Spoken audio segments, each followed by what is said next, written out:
back with another episode. What you know about me, man, is Reylo. It's the biblical blueprint, chapter by chapter, verse by verse, man. We're going through it. Let's start it off, man.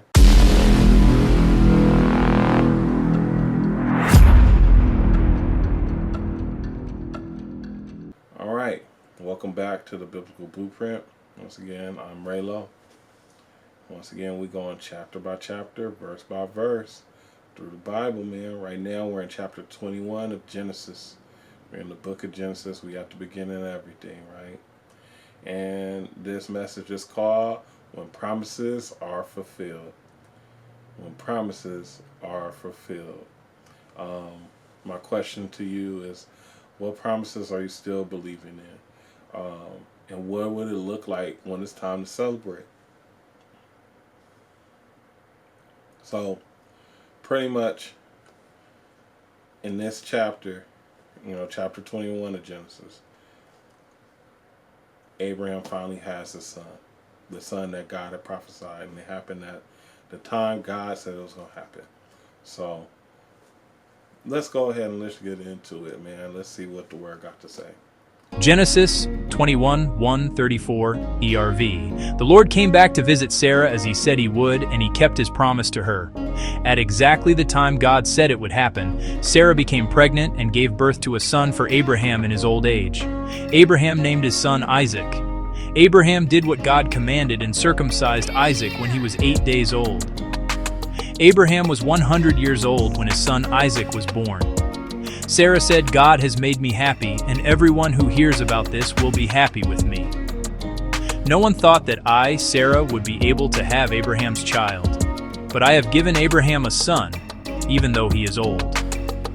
Isaac continued to grow, and soon he was old enough to begin eating solid food.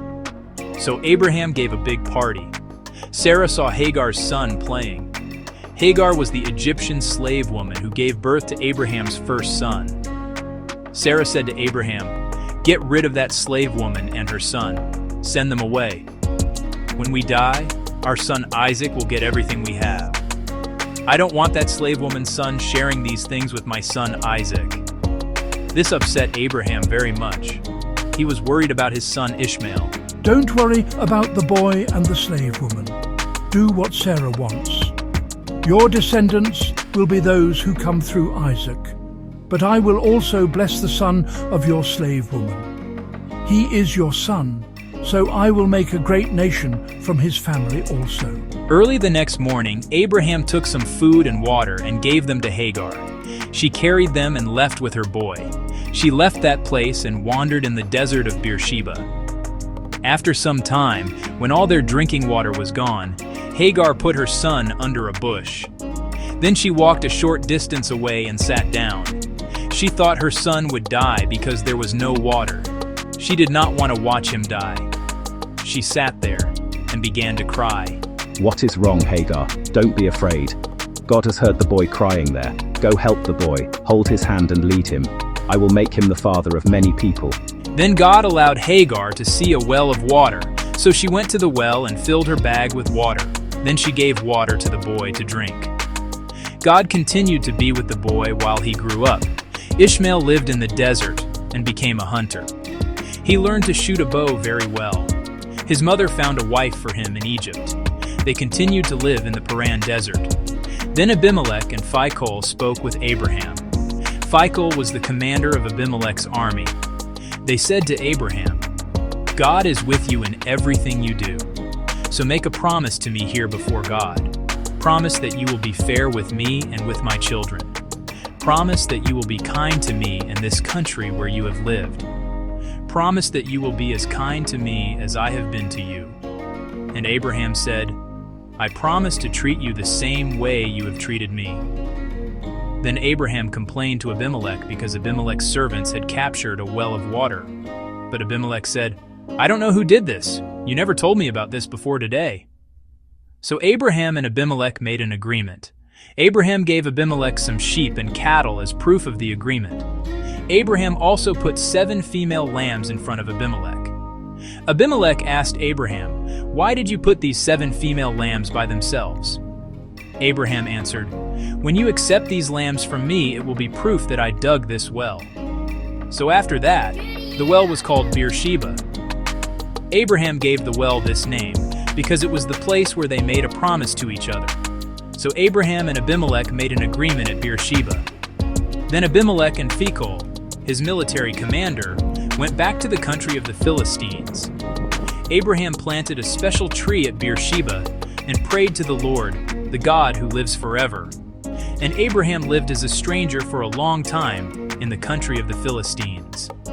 Genesis 21:1-34. All right, man. So, once again, man, we're seeing what happens in chapter 21 of Genesis. You know, the promises fulfilled. We have Isaac. We're seeing that Abram was 100 years old when he had this kid. You know, he had his doubts. He had his moments where it didn't make any type of sense. He had his disbelief, but now we it's time to celebrate, and we celebrated big. You know what I'm saying? One of the key things that happens is that pretty much Sarah wasn't having it with Ishmael and Hagar no more. You know what I'm saying? The first son of Abraham. She tells Abraham to get rid of him. And he was worried about this, but God came to him and was like, "Don't worry, I got you."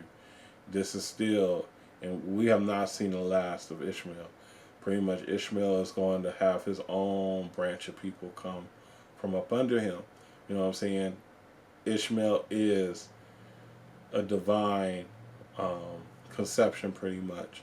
You know, and God has a plan for Ishmael. You know what I'm saying? You know, symbolically, this is like the release of the slaves. This is also going back to, like, you know, one theme that we talked about not too long ago, which we separate to elevate. You know what I'm saying? Yeah, Hagar and Ishmael had to leave, but now they're free. They were slaves who were actually living with Abraham. So now they're free. You know, they're out there living in the wild. And it's just like God had prophesied to Abram that he was going to live wild and free, pretty much. And he was a great hunter. So, you know what I'm saying? He's going to have his own success. You know what I'm saying? Out there in the wilderness. You know, one of the key things that we see is that God never forgets his promises. It's just when you're in your time of growth, I would say, it does become like unbelievable. It does become like, when will this ever happen? Or will this ever happen? You know, it's just, it goes back to just being aligned. When you're aligned with God, it does not matter. Whatever God has promised for you will happen. All you got to do is just keep moving forward in obedience. You know, one of the reasons why I say obedience is because when you kind of stray off the path of being aligned, that's when you really slow down the blessing. That's when you slow everything down. That's when you kind of, you know, delay what's really coming to you. And it's like, you know, we hear the term delaying the inevitable, where it's just like futile. It's like like, why delay a blessing? Like, I understand where some people are like delaying the inevitable when something bad is going to happen, but when you come out of alignment, God loves obedient people. Why would you delay the blessing coming to you? You know, and I totally understand where it's just like, you know, this is a real, you know, illustration of endurance and enduring through situations where it just didn't seem possible or it didn't make any type of sense. Because, yeah, you telling me I'm going to have a kid at 100, I ain't believing you either. And my wife is 90, not believing you at all. But, you know, one of the things what we see is like God and Abram had a different type of relationship. This wasn't no relationship where, it wasn't, things were vague. Everything was very, very concrete when it came to God and Abraham. And we're seeing that because it was just like he told him exactly when he was going to have a kid, and he had the kid exactly when God told him he was going to have it.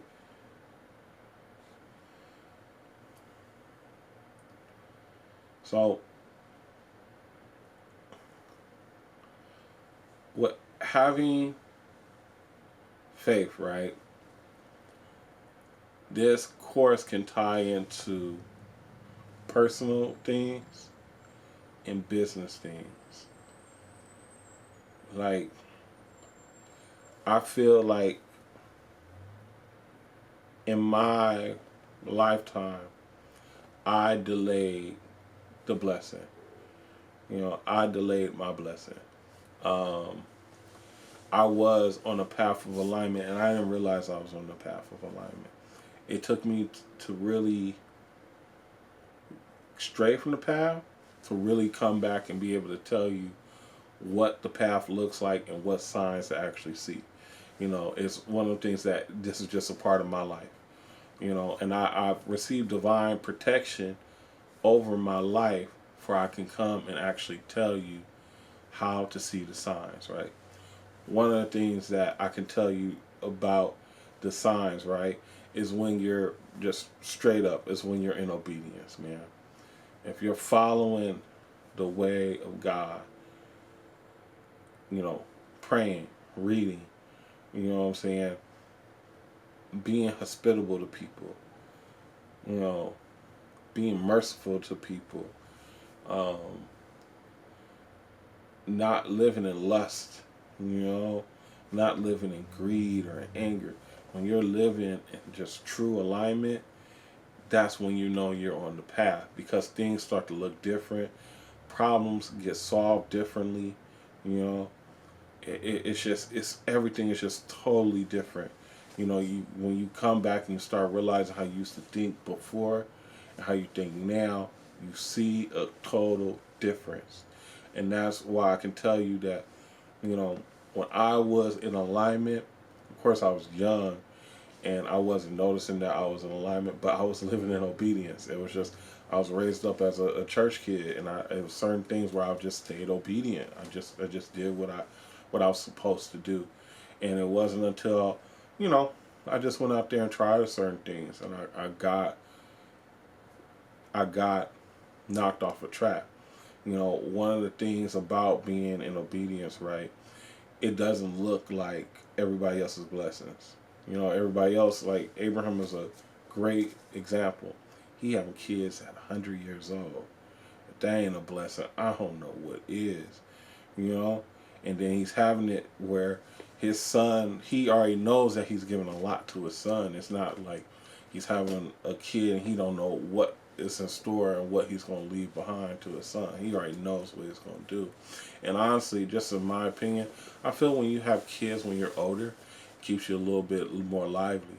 I see a lot of older men having babies out here, and I'm telling you, it keeps you young and kicking.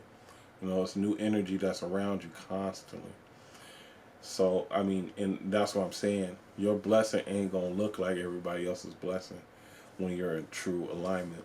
I think that my blessing is going to look it's going to be tremendous considered to what my blessing would have been if I wasn't in alignment. Because, I mean, we had already kind of established this. Everything that is good ain't of God. There's a lot of good things that's going on, and there's a lot of things that we don't realize, like the devil can bless you too. But I digress. I'm just saying that when the promise is fulfilled, it looks different. It's nothing that you would ever expected. So I just encourage you to stay in alignment and stay obedient. Go to Reylo.tv if you want to see what it looks like, man. Go to Reylo.tv and check out the Miracle Blueprint. The Miracle Blueprint will help you create a miracle in your life, pretty much. And it will show you the path that you will need to take to make this miracle. And I promise, if you stay on this path after the 40-day period, you will see tremendous things happen in your life. Trust and believe me. So that's the life message, right? Let's get down to this business, right? You know, because you know, we saw a lot of things in this situation, right? Like, one of the big things is that, man, Abram had to let something go that was big to him. And it was something that, like we talked about, it was good, but it wasn't of God. And one of the things that God came and told him was like, man, don't worry. I got you. You know what I'm saying? It's the separating to elevate. You know, separating to elevate, it has become a very big, you know, I'll say statement going on in my life, you know, ever since we came across it during this whole journey, right? Separating to elevate. You know, sometimes you have to put down certain things and people in order to elevate. And man, I can only imagine having to give away a son, but it allowed his son to elevate. It allowed his son and his mother to be free. You know? And it allowed, you know, of course it allowed Isaac to get a larger inheritance, you know? And then, you know, it allowed Sarah to kind of live in peace, because I can only imagine, you know, what Sarah was going through, where she had made that decision. You know, she had proposed that, and Abraham took it to have kids with Hagar. And, you know, it's no regrets. It's all written. You know what I'm saying? It's all a part of God's plan. So it's nothing to be mad about or to look down upon, because it was a part of God's plan. But we go and read about it because it gives us this moment where we realize that, you know, the separation can be good in certain times. In business, right? Right now, we're going through periods where people are being laid off. Tremendous amounts of people are being laid off. And I want to send this encouragement to people. Don't look at this as the end. Don't let it end here. You can separate yourself from whatever is going on, whether it be a layoff, or maybe the check just didn't come, but it's going to come later. This is not where it ends. And if you submit yourself to God, He will protect you during this time. And if you want to start living in alignment, once again, live in obedience and strive to live in alignment, because whatever separation you may be going through, maybe you lost tons of business due to the shutdown. Maybe you've lost a job because of this shutdown. Maybe you're being laid off because of AI. Trust and believe that if you start living in alignment and you take this time to get aligned, your separation will become your elevation. And if you keep that in mind, there's nothing that will stop you. My closing declaration, man. God's promises are alive. Do not get weary of waiting. What God has spoken to your life will manifest in your life, in business, and within your purpose. You know what I'm saying? You're a walking fulfillment on God's timing. You're a walking fulfillment of divine timing. Man, thank you so much for checking this video out. If you gotten this far, man, I hope it was a good message. You know what I'm saying? If it was, let me know in the comments, man. This is your boy Reylo. I'm out of here.